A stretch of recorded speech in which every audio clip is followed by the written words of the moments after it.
Hello po sa inyong lahat at welcome back to my channel. Isang nakakalungkot na balita ang bumulaga po ngayon sa showbiz ngayong umaga. Dahil po ito sa pagpanaw ng ating kilalang OPM singer na si Mr. April Boy Regino.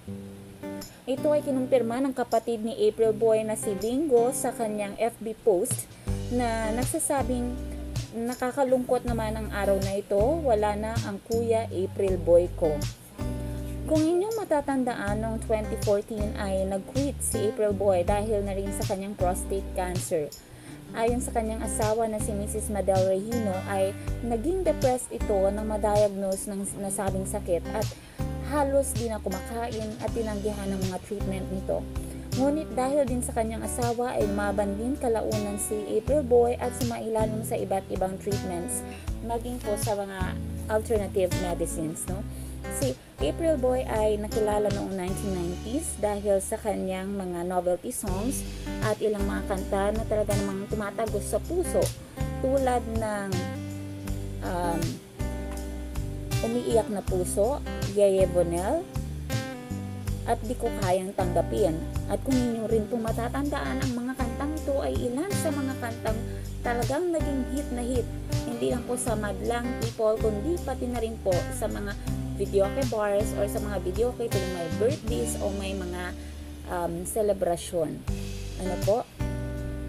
Bukod sa sakit na prostate cancer, ay na-diagnose din ang singer ng hypertension at diabetic retinopathy noong 2015 na naging dahilan ng pagkawala ng paningin ng kanyang kaliwang mata.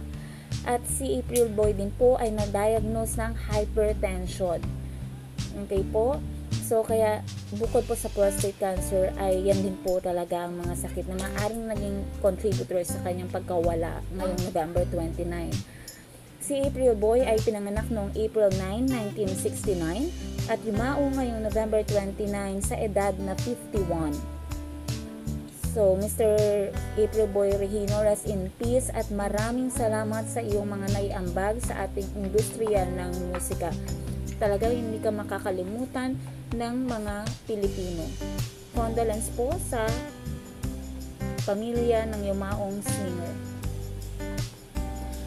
So, maraming salamat po sa inyong pagsubaybay. Kung hindi pa po kayo nakakapag-subscribe, mag-subscribe na po at i-hit nyo na rin po ang notification bell para maging updated pa po kayo sa mga latest showbiz chika na ibabahagi ko pa. Maraming salamat po.